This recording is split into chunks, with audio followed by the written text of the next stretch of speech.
Nico Hülkenberg signe donc officiellement du côté de chez Audi. Les amis signent du côté de chez Sauber dans un premier temps pour 2025 avec un contrat donc pluri-annuel. Nico Hülkenberg devient donc officiellement le premier pilote à rejoindre le futur projet Audi en Formule 1, puisque le Audi commencera officiellement en tant qu'écurie Audi à partir de 2026, mais Audi prépare déjà bien sûr son avenir, notamment dès 2025 et même d'ailleurs dès cette saison avec 2024 avec Bottas et Joe.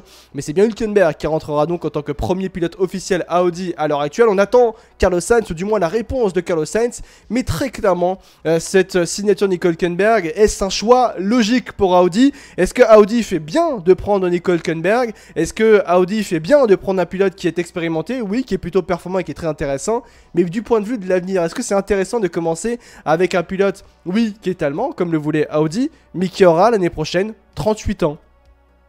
38 ans. Donc ça veut dire qu'en 2026, il aura donc 39 ans, Nico Hülkenberg. C'est plutôt intéressant de se poser cette question parce que cette signature a des conséquences forcément sur le marché des transferts, sur les pilotes actuellement sur la grille, mais également sur des pilotes notamment champions de F2, puisqu'on rappelle qu'il y a un certain Théo Pourchaire qui est champion de Formule 2 avec, en étant dans l'Académie Sauber. Il est toujours dans l'Académie Sauber, mais encore une fois, Théo Pourchaire ne va certainement pas être en Formule 1 l'année prochaine, du moins du côté de l'univers Sauber Audi, bien évidemment. Pilote allemand, solide et grosse expérience, c'est un choix logique, nous dit Julien dans le chat. On va en parler bien sûr. Il remplace Joe ou Bottas, du moins à l'heure actuelle. Bon, il remplace l'un des deux pilotes, bien sûr. Je dirais plus qu'il remplacerait Bottas plutôt que Joe à l'heure actuelle, parce que Joe a une certaine force marketing que n'a pas malheureusement Valtteri Bottas, et on va y revenir. Après, il voulait un pilote allemand, Hülkenberg est la seule solution. Alors oui, c'est vrai, il est bon de le rappeler. Il y a plein de choses qui montrent que oui, c'est un choix logique, tout de même. Il y a plein de choses qui montrent que c'est un choix logique Hülkenberg du côté de chez Audi. Mieux vaut prendre un Hülkenberg qui connaît la F1 présent depuis les années 2010 plutôt qu'un Mick Schumacher qui a fait que 2 ans du côté de chez Haas. Effectivement, dit Valou dans le chat. Oui, car pour le moment, Audi a aucune garantie qu'elle jouera les premiers plans en Formule 1. Il veut mieux commencer avec Nico Hülkenberg pour avoir des retours et s'améliorer et après optimiser sur un line-up plus fort et compétitif, nous dit Joss dans le chat. Dark Mango qui nous est très contente pour Hülkenberg. J'avais peur qu'il perde son siège cette année, nous dit Dark Mango. Quel âge il a Hülkenberg? C'est une bonne question. Si quelqu'un peut regarder dans le chat, pour moi, j'avais vu qu'il avait 38 ans l'année prochaine, donc il en a 37 à l'heure actuelle, si je me trompe pas. Julien dans le chat qui nous dit Joe pour Monaco, Joe pour le marché chinois d'Audi, ce serait hyper intéressant de le garder. Effectivement, et c'est là où j'allais y venir. Hülkenberg chez Audi me fait penser à Vettel quand il va chez Force India, où c'était déjà Aston. C'était déjà Aston Martin pour Vettel. Effectivement, 36 ans, effectivement. Le truc avec Nico Hülkenberg, c'est que pour moi, c'est un bon choix d'expérience et fiable. C'est exactement ça. En fait, il y a plusieurs choses qui montrent que Nico Hülkenberg qui signe du côté de chez Audi, c'est absolument logique. Et surtout, en fait, des deux côtés. Pour Nico Hülkenberg et bien sûr du côté de chez Audi. Le premier point qui est extrêmement important, c'est de rappeler que Audi, pour débuter leur projet en Formule 1, ils voulaient absolument un pilote allemand. C'était clair, net, précis, il fallait absolument ça. Et le problématique, c'est que pour du côté de chez Audi, déjà dans un premier temps, il n'y avait pas énormément d'options. Il y avait Nico Hülkenberg, bien sûr, qui a été pris, mais sinon, il y avait qui d'autre? Il y avait Mick Schumacher. Alors, Mick Schumacher, pour démarrer un projet en Formule 1 aussi important, ambitieux et attrayant pour Audi, ça paraissait quelque peu compliqué tout de même. Parce qu'il n'a pas montré, Mick Schumacher, du côté de chez Haas, malheureusement, assez de choses, non pas par sa faute, même s'il y a quelque peu forcément ses performances, mais par le fait qu'il était dans une écurie qui ne pouvait pas lui permettre qu'il montre effectivement ses performances du côté de chez Haas. Et notamment, on a vu la relation qu'avait Mick Schumacher avec Günther Steiner à l'époque, c'était pas absolument fou. Et derrière, Haas a décidé de remplacer Mick Schumacher par un autre pilote allemand, donc d'ailleurs Nico Hülkenberg. Donc voilà, Mick Schumacher, ça paraissait déjà trop compliqué pour débuter un projet du côté de chez Audi. Mais il y avait qui d'autre, sinon, très sincèrement? Sébastien Vettel. Ouais, mais Sébastien Vettel dans le projet Audi, déjà que il y a une rumeur comme quoi il penserait effectivement à un potentiel retour en Formule 1, ou du moins il dit que le retour en Formule 1 n'est pas impossible, Sébastien Vettel, c'est ce qu'il dit. Mais aller dans le projet Audi, ça paraissait trop compliqué, et je pense pas que Audi avait envie de prendre un risque, on va dire ça ainsi, en allant chercher un Sébastien Vettel qui paraissait quand même sacrément fatigué à l'issue de la saison 2022 de Formule 1, où on a l'impression qu'il était au bout de sa vie presque. Sébastien Vettel était à bout de souffle, on va dire ça ainsi. Donc Nico Hülkenberg, c'est le choix parfait. Parce que deuxièmement, oui, au-delà même d'être un pilote allemand, c'est un pilote qui était très expérimenté, performant, qui a montré du moins depuis son retour en Formule 1 avec Haas que même dans les moments d'adversité, il est capable de sortir des choses exceptionnelles. Quand on regardait ne serait-ce que le début de saison de Nico Hülkenberg avec Haas, en termes de statistiques, il rentre beaucoup plus de fois dans les points, justement, que Kevin Magnussen. Je vais vous reprendre justement ça pour être sûr. Je crois que c'est... voilà, c'est ça. C'est le Result Tracker que je cherchais justement par rapport à Nico Hülkenberg qui va être par là. Et un Pascal Wehrlein en forme actuellement. Bah, je sais que j'ai pensé...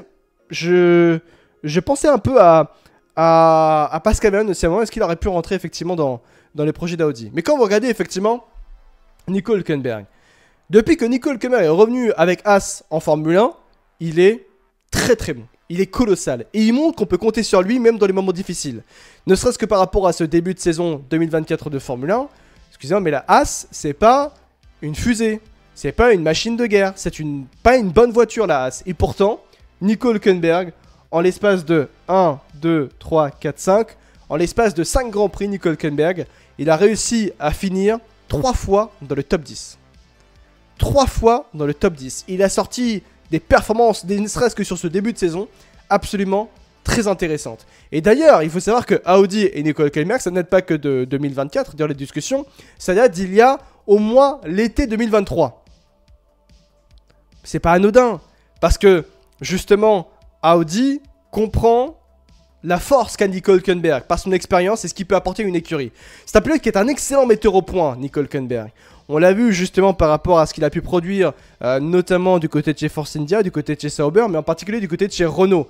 Nico Hülkenberg part de Renault parce qu'il y avait peut-être un certain manque de résultats, un manque de concrétisation. Mais par contre, en tant que metteur au point, il a été très fort du côté de chez Renault pour asseoir effectivement son expérience pour permettre à Renault d'avoir une meilleure monoplace. Et de ce fait-là, la problématique c'était le manque de concrétisation au niveau des podiums. Et c'est vrai, quand il avait l'opportunité d'aller chercher des podiums, Nico Hülkenberg, il n'a pas réussi à aller en chercher. Exemple, je crois que c'est l'Allemagne 2018 ou 2019, je ne sais plus exactement. Mais derrière, il avait manqué des podiums. Mais par contre, en tant que pilote metteur au point, il a été très fort, justement, du côté de chez Renault. Et bah, désormais, pour Nico Hülkenberg, il y a une opportunité qui se présente de remontrer effectivement sa qualité de metteur au point, absolument importantissime pour un projet aussi attrayant que le projet Audi. Et c'est pour ça que, en plusieurs points, et parmi ces plusieurs points, Hülkenberg du côté de chez Audi, c'est absolument logique. Logique. Et il a eu de la malchance aussi par le passé, effectivement, Nico Hülkenberg. Il est bon de le rappeler. Donc, bah... ouais, c'est peut-être c'est logique, c'est intéressant. Et par rapport à ce qu'il produit depuis le début de la saison, c'est que juste, en fait. C'est juste parfait. C'est juste parfait. Et je suis curieux de savoir comment ça va s'activer tout ça, comment ça va se révéler, comment ça va s'inscrire réellement dans la suite du projet. Je suis curieux de savoir comment Nico Hülkenberg va arriver dès 2025 à pouvoir asseoir cet aspect de... Pas de leader technique parce qu'il faut attendre de voir qui va être le deuxième pilote à l'heure actuelle, parce que ça aussi c'est intéressant de le rappeler, c'est qui tu vas mettre en tant que deuxième pilote. À l'heure actuelle on sait pas, hein. On va en parler, il y a Sainz bien sûr, mais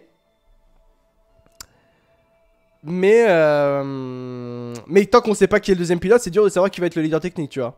Parce que Sainz, faut qu'il se décide, et on va en reparler bien sûr, parce que si Sainz décide de venir du côté de chez Audi, il n'y a plus de doute, hein. Sainz est le leader du projet Audi sans aucun doute, il sera le leader technique, et c'est lui qui sera le pilote figure de proue, on va dire ça ainsi, d'Audi en Formule 1, alors que c'est un pilote espagnol et non un pilote allemand d'ailleurs, il est bon de le rappeler. Sainz Hülkenberg, ça aurait de la gueule, bah précédent line-up Renault d'ailleurs en 2018, si je me trompe pas. Il a eu énormément de malchance, nous dit Crash et Nico Hülkenberg, ça c'est vrai. Mais aussi, que va apporter Nico Hülkenberg peut-être dans le projet Audi. Il est bon de rappeler une chose, c'est qu'à dire que l'un des leaders du projet Audi en Formule 1, c'est Andreas Seidl. Andreas Seidl, qui était précédemment, je vous rappelle, patron de l'écurie, l'un des patrons de l'écurie McLaren, directeur de l'écurie McLaren en Formule 1. Et ben, il a quitté d'ailleurs McLaren pour aller dans le projet Audi. Mais Andreas Seidl a aussi été présent chez Porsche au moment où Nico Hülkenberg était du côté de chez Porsche aux 24 heures du Mans. Il a même remporté les 24 heures du Mans, Nico Hülkenberg. C'est pas anodin. Encore une fois, c'est pas anodin. Vous vous rendez compte que Andreas Seidl avait comme pilote à l'époque du côté de chez Porsche Nico Hülkenberg, et Porsche a remporté les 24 heures du Mans avec Nico Hülkenberg. Et Andrea Seidel s'est dit, quand même, ok, il a 37 ans, Nico Hülkenberg, mais je lui fais confiance, je sais ce qu'il a, je sais ce qu'il a prouvé, et je sais ce qu'il peut encore montrer. Et je sais que avec lui, dans notre projet, ce sera un pilote absolument intéressant et qui peut nous permettre d'atteindre les sommets. Ou du moins de nous préparer à atteindre les sommets. Et ça, c'est évocateur. C'est évocateur qu'une personne aussi intelligente qu'Andrea Seidel, qui est une des plus grandes têtes pensantes de l'histoire du sport automobile, dise « Ok, il a plus de 37 ans, Nico Hülkenberg, mais j'ai confiance en lui et je le prends parce que son expérience peut nous être absolument bénéficiaire dans toutes les situations. Il est performant, il va être performant avec nous, il peut nous aider à atteindre la route des sommets, atteindre les sommets plus particulièrement Nico Hülkenberg chez Audi. Ça veut tout dire, ça veut tout dire. Donc bon, c'est un excellent choix, c'est logique absolument d'avoir un Nico Hülkenberg du côté de chez Audi. Je pense que c'est un bon choix car comme il est parti et est revenu et qu'il a habitué aux batailles de midfield, il apporte une stabilité pour aider Audi évolue en Formule 1. C'est crédible, Sainz chez Audi, ça me paraîtrait un gros pari de Carlos Sainz. Alors, on va parler de Carlos Sainz plus tard, mais oui, c'est crédible, totalement crédible d'ailleurs. Mais il y a aussi un point qui est plutôt intéressant, c'est de regarder aussi du point de vue de la jeunesse. Parce que, alors, la grosse problématique, c'est que cette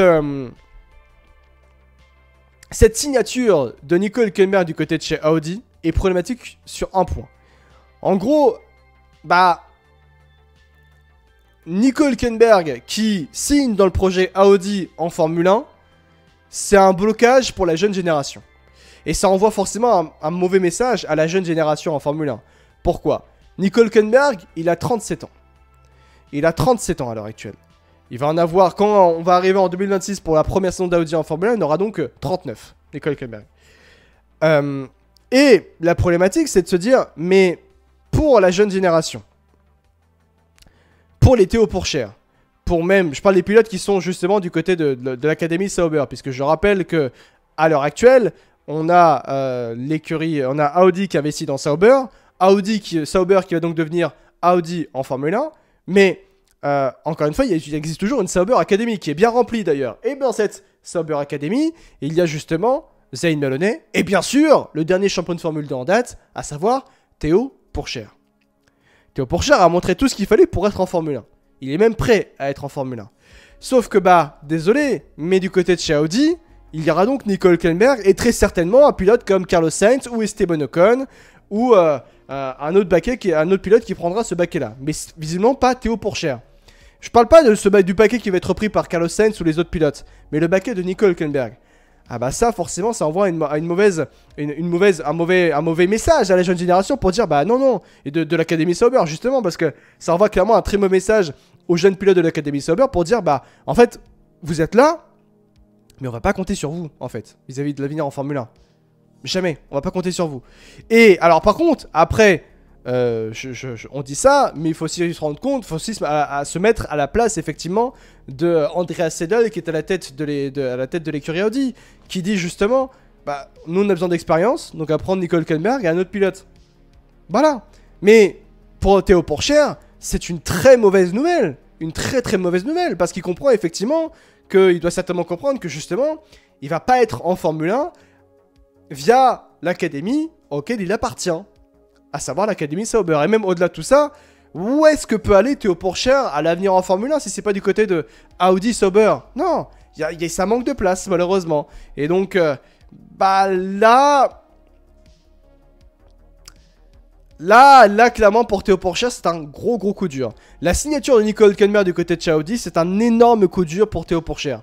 Parce que là, on est carrément sur un blocage d'avenir en Formule 1. Parce que Audi a préféré prendre un pilote de 37 ans qui a de l'expérience et qui est performant, bien sûr, il n'y a pas de souci là-dessus.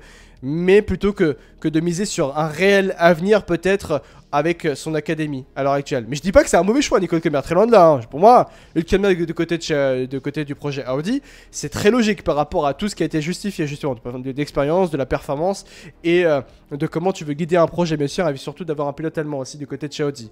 Mais par contre, il y a aussi un autre point à regarder, c'est ok, mais quel message tu envoies à ta jeune génération de l'académie Sauber? Ça c'est sûr et certain que c'est très problématique. À partir du moment où Adi est arrivé, ça a mis à Théo dans la mouise. Peut-être nous dit Valou dans le chat, oui c'est vrai. Les académies n'ont plus d'intérêt avec une grille de seulement 20 pilotes, nous dit J-Dark dans le chat. J'ai beaucoup de respect pour le travail de Théo, mais je ne pense pas qu'il ait fait partie à un moment des hypothèses pour embarquer chez Audi. Oh bah tu sais, moi ce qui me fait beaucoup rire c'était Valtteri Bottas. Alors, faut dire quand même que Valtteri Bottas s'est donc fait débarquer par Audi pour être ainsi remplacé en 2025 par justement, Nico Hülkenberg. Moi ce qui m'a fait rire c'était quand même Valtteri Bottas qui avait dit justement... avant que Nico Hülkenberg signe officiellement et qu'il y avait quand même toutes les rumeurs autour de Nico Hülkenberg qui allait arriver quand même du côté de chez Sauber, c'était même d'ailleurs même pas des rumeurs, c'était des informations qui évoquaient justement l'arrivée de Nico Hülkenberg du côté de chez Audi, dans le projet Audi, donc chez Sauber, en remplacement donc de soit Joe ou soit Valtteri Bottas, mais certainement même de Valtteri Bottas d'ailleurs, parce que moi ce qui m'avait fait beaucoup rire c'était quand même Valtteri Bottas qui disait... en fait, vous savez, moi je suis en discussion avec Audi, donc pour voir si je peux être dans le projet Audi, et on discute, et c'est bien avancé, on discute bien, donc je suis plutôt confiant pour l'avenir. Alors je sais pas avec qui Valtteri Bottas a pu discuter chez Audi, mais je pense qu'il discutait avec le service client. Hein. Je pense qu'il discutait avec l'usine de Neufort-le-Châtel, là, je pense en Suisse, là, mais ça devait pas être Andreas Seidel, ça devait pas être des dirigeants de chez Audi. Hein. À la limite, il devait discuter avec quelqu'un qui devait remplacer sa boîte de vitesse, mais c'est tout. Hein. Y a pas de souci là-dessus. Hein. Mais bon, voilà, c'est parler avec le président du citron. Voilà, ça doit être ça. Hein. Ça doit être ça. Bon, dommage pour Valtteri Bottas, hein, qui va devoir trouver une autre solution pour l'avenir. Mais bon, tout de même, ou du moins, si vraiment, alors. J'espère que Audi n'avait pas fait espérer Valtteri Bottas qu'il allait rester dans le projet, rester chez Sauber et donc entrer dans l'avenir d'Audi en Formule 1 parce que là, il a dû bien déchanter Valtteri Bottas malheureusement. Hein. Imagine si Sainz ne va pas chez Audi et qu'on se retrouve avec un line-up Bottas-Hülkenberg line-up de vieux. J'ai envie de dire que ce serait pas le meilleur line-up pour commencer un duo, du moins un projet en Formule 1, mais bon. Ouais. Ils ont pas apprécié son calendrier. Bah, je sais pas. Mais après, c'est vrai que et c'est même Hello, je pense que Bottas peut devenir vainqueur en gravel que rester enfin, peut devenir vainqueur en gravel. J'ai pas compris ce que tu dis, Forza, désolé. Mais ce que je veux dire, c'est que après, c'est dommage. Hein, Valtteri Bottas fait un très bon début de saison. Il sort plutôt des bonnes performances avec sa Sauber, mais visiblement, Audi ne voit pas en Valtteri Bottas un pilote intéressant pour être dans le projet, pour débuter leur projet effectivement en Formule 1. Bon, c'est leur choix et ça peut se comprendre. Encore une fois, ils veulent un pilote allemand et un pilote justement très intéressant du point de vue marketing et commercial, comme les Carlos Sainz justement. Valtteri Bottas, selon eux, c'était pas assez bon, malheureusement. Mais est-ce que c'est mérité? Voilà, est-ce que c'est mérité? Est-ce que c'est sincèrement mérité pour Valtteri Bottas de se faire débarquer par Sauber, donc par Audi, pour être remplacé par Nico Hülkenberg en 2025? Est-ce que c'est mérité? C'est la question est assez difficile à y répondre d'ailleurs. Bottas s'est qualifié pour le championnat du monde de Gravel. Ah ok, la bicyclette. Ah ok, d'accord, excuse-moi. Intéressant pour As, Bottas. Alors, on va y venir d'ailleurs à ça. Mais il y a aussi une question, c'est que est-ce que si Carlos Sainz rejoint Nico Hülkenberg du côté de chez Audi, est-ce que c'est un line-up qui peut permettre à Audi d'aller chercher le titre mondial? Ou du moins permettre à Audi de s'installer sur le bon chemin pour aller vers les sommets? C'est une question qui, de toute façon, doit se poser et Audi doit certainement se dire oui. S'ils prennent justement ces deux pilotes, c'est pas pour rien, justement, du côté de chez Audi. Malheureusement, mais après, il est bon de rappeler que il y en a beaucoup qui sont pessimistes par rapport au projet d'Audi en Formule 1 en disant oui, c'est un nouveau constructeur qui arrive en Formule 1, ils investissent beaucoup, mais ça ne gagnera pas, ça va prendre énormément de temps. Il y a des rumeurs comme quoi, effectivement, ils n'étaient même pas sûrs de vouloir réellement rentrer en Formule 1 parce que ça coûtait trop cher par rapport à la nouvelle direction, ainsi de suite. Bref, ça c'était vraiment que des foutaises. C'était pas vrai du tout. On rappelle que ils ont carrément construit une toute nouvelle usine à Neuburg, je crois, en Allemagne, si je prononce bien la ville. Ils avaient tout bien investi, bien comme il faut. Et je rappelle juste une chose, quand Audi va quelque part dans le sport auto, c'est pour gagner. Point. Audi ne vient pas chercher des clopinettes. Audi vient gagner. Audi vient martyriser la Formule 1. Donc, quand Audi prend une décision dans le sport automobile, ça gagne. Ça gagne. Peter, ça gagne. Bref, Bah, ça gagne tout le temps. Et même chose, je reprends des exemples d'ailleurs dans l'histoire de la Formule 1. Brown GP, bon, c'est peut-être pas le meilleur exemple, mais juste l'exemple de Red Bull. Red Bull, on rappelle, hein, Red Bull, hein. Les gens disaient, mais c'est qui cette écurie là qui arrive dans le sport automobile, qui arrive en Formule 1, et cette entreprise de poissons énergisants, de vendeurs de canettes, qui arrive en Formule 1 et qui veulent gagner en Formule 1. Résultat, 4 ans après, allez non, allez dire, 5-6 ans après plutôt, ça gagnait. Et ça a martyrisé la Formule 1 sur 4 années. Et là maintenant, cette année, encore, on est dans une ère où Verstappen s'impose. Point.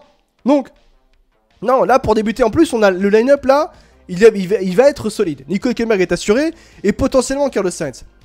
Point, c'est tout. Et en fait, on est dans une ère de la Formule 1 où aujourd'hui, si t'as les moyens et que t'es consciencieux et surtout que t'es un constructeur automobile, tu peux réellement bien t'imposer. Et surtout, il y a un point à prendre en compte. À la différence d'Aston Martin, parce qu'Aston Martin, c'est un projet qui est très intéressant, parce que c'est quasiment une nouvelle écurie, mais à l'heure actuelle, encore une fois, Aston Martin n'a pas gagné en Formule 1, parce que, tout simplement, ils ont été clients. C'est encore une fois, à l'heure actuelle, une écurie cliente de Mercedes. Là, Audi arrive pour 2026 en tant que pure écurie constructeur en Formule 1. Ils ne vont dépendre de personne. Absolument de personne. Ils vont construire tout de A à Z, du châssis au moteur, en passant par la boîte de vitesse, la transmission, tout et absolument tout. Donc en fait, ça va permettre d'avoir une liberté absolument totale. Et avec des pilotes très expérimentés pour les guider, justement, de la bonne direction de développement. Et ils feront absolument tout. Et à la différence de d'autres écuries comme, par exemple, malheureusement, Alpine, mais j'ai plus confiance en la force allemande et en la qualité allemande de Audi, par rapport à toute leur histoire dans le sport automobile et leur manière de penser qui est très directe par rapport aux prises de décision, et ça ne tergiverse pas, plutôt que Alpine par exemple, ou même Ferrari, il y a quelques temps en Formule 1 où c'était très compliqué les prises de décision, que ça allait un petit peu dans tous les côtés, et c'était pas...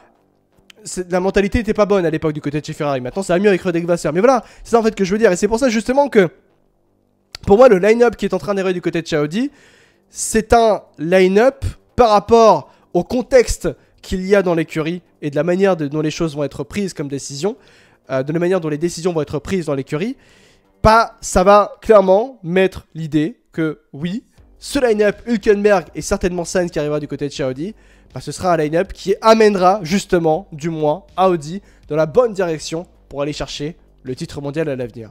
Pour moi, c'est sûr et certain. Mercedes, ça a pris combien de temps pour gagner? Pareil, Mercedes, ça a pris du temps pour gagner. Parce que, après... Mercedes a commencé à gagner parce que il y a eu l'arrivée du nouveau règlement. Hybride, en gros. Après, il y a Ocon qui peut aller du côté de Audi. Oui, aussi, c'est vrai. Le moteur avec toi, c'est pas Mercedes. Non, le moteur à l'heure actuelle chez Sauber, c'est Ferrari. Et après, ce sera moteur totalement Audi. Mercedes était déjà là depuis des années en tant que motoriste. Oui, aussi, bien sûr. N'empêche que Sauber avec X, c'est déjà n'importe quoi que Audi a laissé passer. S'ils avaient acheté Sauber avant, ce serait jamais parti ainsi. Ouais. Audi part d'une feuille blanche. Oui, mais c'est justement un facteur très intéressant. Pouvoir partir d'une feuille blanche, c'est même un avantage d'ailleurs d'une certaine manière pour Audi. Parce qu'ils peuvent absolument partir de où ils veulent sans dépendre de personne. Et pouvoir dépendre de personne pour ça, c'est absolument fort. Oh, Chaud! Salut Chaud, comment tu vas? J'espère que tu vas bien. C'est pas que tu as bien, Chaud qui était bien sûr au Prix Monaco ce week-end et que c'était un plaisir de te revoir bien sûr. Donc pour moi, Audi part très très mal et ça peut que mal finir. Je suis pas d'accord avec toi. Line-up Chrono 2018, exactement, ouais, Jet-Arc, ouais. Mais ouais. Les derniers à être partis d'une feuille blanche, nouveau moteur, c'est Honda, avec les difficultés qu'ils ont eues. Oui, mais on n'est pas sur la même... C'est pas comparable, parce que Audi se prépare beaucoup mieux, justement, que Honda à l'époque. Autre point aussi, ça c'est plutôt une question qu'on peut se poser, mais c'est pour les pilotes. Pour les autres pilotes. Lui, c'est Valtteri Bottas. Alors là, la question, elle va être intéressante, mais finalement, Valtteri Bottas, quelles vont être ses options? Et on va parler aussi de Zhou Guanyu. Quelles sont réellement les options de Valtteri Bottas pour 2025? Valtteri Bottas est donc fait débarquer de Sauber et donc d'Audi pour être remplacé l'année prochaine par Nico Hülkenberg. Mais où va donc aller Valtteri Bottas en 2025? Bah, il se révèle du moins, Valtteri Bottas révèle du moins qu'il a tout de même des options pour l'année prochaine. Alors je suis bien curieux de savoir les options de Nico Hülkenberg pour l'année prochaine, mais il est bon de rappeler que selon le média The Race, Valtteri Bottas, selon le média The Race qui est toujours extrêmement bien informé, il faut savoir que Valtteri Bottas aurait des liens, je dis pas A, parce que c'est pas confirmé, mais selon eux, ça serait confirmé, mais il aurait des liens, donc, avec Williams, donc il retournerait peut-être du côté de chez Williams, Valtteri Bottas, mais également, il aurait des contacts avec Alpine. Puisque vous savez que du côté de chez Alpine, il y a deux pilotes qui sont en fin de contrat et qui ne sont pas sûrs de rester parce que, non pas parce qu'ils ne veulent pas, Alpine ne veut pas les garder, mais parce que eux veulent voir un meilleur projet, on va dire ça ainsi. C'est Esteban Ocon et Pierre Gasly. Si l'un des deux vient partir, ce qui est une forte probabilité tout de même de voir un des deux pilotes partir à l'issue de cette saison, eh bien, on aurait donc un baquet qui serait disponible. Et il est vrai que tout de même, un Valtteri Bottas du côté de chez Alpine, bah pour Alpine, ça ferait du bien. On va pas se le cacher. Remplacer un pilote expérimenté par un autre pilote qui est très expérimenté, qui a toujours une bonne pointe de vitesse, parce qu'il est bon de rappeler que Valtteri Bottas, depuis le début de saison 2024, il est très très fort, très très bon, tout de même avec une modeste monoplace qui est catastrophique, la Sauber. Donc, vraiment, Bottas du côté de chez Alpine, ce serait plutôt intéressant. Donc, voilà ce que serait ce que pourraient être, du moins, les options de Bottas du côté en Formule 1 l'année prochaine. Mais, il y a tout de même cette question à se poser. Est-ce que ce n'est pas la dernière saison? Ah, merci beaucoup, Chaud. Merci beaucoup d'être un exemple pour la communauté avec ton 14e abonnement. Merci beaucoup pour ton gentil sub. Je le disais par rapport à Valtteri Bottas. Mais sinon, c'est vrai, il faut que toi se pose cette question, mais est-ce que ce n'est tout de même pas la dernière saison de Valtteri Bottas en Formule 1 à l'issue donc de cette saison 2024 de Formule 1? Et c'est à voir avec les options qu'il va avoir, enfin ça c'est sûr et certain. Bottas a beaucoup de possibilités du coup. Bah il en a deux, semblerait-il. J'en vois pas d'autres, hein, sincèrement. Hein. Mis à part Williams et Alpine, il retournera pas chez Mercedes, Valtteri Bottas, ça je pense qu'on peut tous se le dire. Pas énormément d'options pour Valtteri, hein. Mercedes a peut-être une option pour un an. Ah oui, peut-être après, oui. Oui, peut-être une option pour un an. Il y a As aussi, nous dit Formuléo. Ah, je sais pas. Alpine, Williams ou faire du vélo. Après, il y a autre question, c'est Zhou Guanyu. Alors là, pour le coup, Zhou Guanyu, c'est plutôt intéressant. Où est-ce que sera Zhou Guanyu l'année prochaine? Où est-ce que sera Zhou Guanyu à l'issue de cette saison 2024 de Formule 1? Où est-ce que sera Zhou Guanyu en 2025? Parce que là aussi, il est bon de le rappeler, c'est que du côté de chez Sauber, futur Audi, on envisage donc sérieusement de laisser les deux pilotes sur le carreau. Déjà, il y en a un qui est assuré d'arriver. En remplacement des deux pilotes, c'est Nico Hülkenberg. Donc, qui va partir? Est-ce que c'est Bottas ou Zhou, ou les deux? On va très sans voir partir les deux pilotes, Bottas et Zhou. Mais puis si on se concentre sur Zhou Guanyu, où est-ce qu'il sera l'année prochaine? La force de Zhou Guanyu, c'est sa force marketing et commerciale. On rappelle que Zhou Guanyu a un marché de plus d'1 milliard derrière lui, qui n'est autre que le marché chinois. Et pour la Formule 1, déjà, Zhou Guanyu est extrêmement important, il est bon de le rappeler, pour l'entreprise Formula One, mais également pour un constructeur automobile. Donc c'est pour ça que quand vous êtes une écurie comme, par exemple, même Audi, hein, on n'est pas à l'abri que si Sainz dit non à Audi, on est Zhou Guanyu qui reste du côté de chez Audi, dans le sens où Audi peut asseoir justement peut-être et utiliser l'apport marketing de Zhou pour permettre de se développer sur le marché asiatique. Ce qui est totalement une possibilité. Mais, même si je pense qu'il y a quand même de fortes chances que Sainz prenne la place de Zhou. Mais, vous regardez, vous êtes Alpine. Tu sais que la voiture va être compliquée l'année prochaine. Mais que tu prennes un pilote ou un autre, ce sera pareil. Ce sera réellement pareil. La voiture sera toujours aussi compliquée en 2025. Donc, si tu prends un Zhou, déjà d'une, t'as un pilote qui est extrêmement... Il est bon, Zhou Guanyu, il n'y a pas de souci là-dessus. C'est un bon pilote. Hein.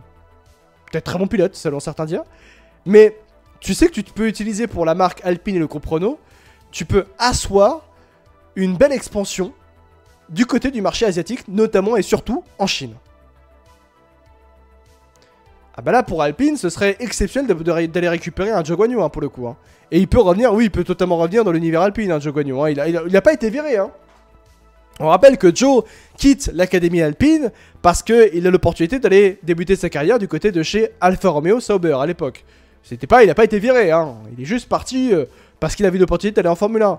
Maintenant, Alpine est toujours constructeur en Formule 1, c'est compliqué, mais il y a une opportunité pour Joe. Du moins, s'il veut rester en Formule 1, Joe Gogno, ça peut être que sa seule opportunité, c'est Alpine, voire As, pour être aux côtés d'Oliver Burman l'année prochaine. C'est tout. Point. Il n'y a pas de 6000 opportunités pour Joe Gogno de toute façon. Donc voilà en tout cas pour les futures opportunités de Joe Gogno effectivement en Formule 1 pour 2025. Si t'as la chance de pouvoir, de pouvoir avec Max, quelle est l'utilité d'avoir Ocon? De quoi tu veux dire Joes? Est-ce que Alpine est sur le marché chinois? Sinon ils n'ont pas d'intérêt à le prendre. Oui mais même si t'es pas sur le marché chinois, si tu peux l'être, voilà. Moi j'ai un feeling de Joe chez Williams. Moi j'ai plus un feeling de Bottas du côté de chez Williams personnellement. Mais ouais. Ouais. Mais aussi, et ce qui est bon de le rappeler, c'est que après au-delà même pour Nico Hülkenberg, quand on regarde, il est où Nico Hülkenberg? Il est là. La perspective de concourir pour Audi est quelque chose de très spécial lorsqu'un constructeur allemand se lance en Formule 1. Avec une telle détermination, c'est une opportunité unique. Représenter l'équipe d'usine d'une telle marque automobile avec un groupe autopropulseur fabriqué en Allemagne est pour moi un grand honneur. C'est fort aussi. Y a-t-il vraiment un marché chinois? J'ai pas l'impression qu'il y ait un engouement là-bas. Corby, quand même. Corby. Le Grand Prix de Chine, les places, elles se sont vendues en moins d'une demi-heure. Sold out en moins d'une demi-heure. Oh, ça montre quand même un certain engouement, quand même, Corby. Hein bon. Moins d'une demi-heure. Ah, mais c'est pas les US. C'est des marchés différents. C'est des marchés totalement différents. Et pourtant, on voit que c'est un marché qui est aussi extrêmement intéressant. Donc voilà. En tout cas, voilà, Nico Hülkenberg, est-ce que c'est un choix logique? Je pense qu'on est tous d'accord pour dire que oui, pour Audi, c'est un choix absolument logique d'avoir pris Nico Hülkenberg du côté de chez Audi. Bien sûr, les amis.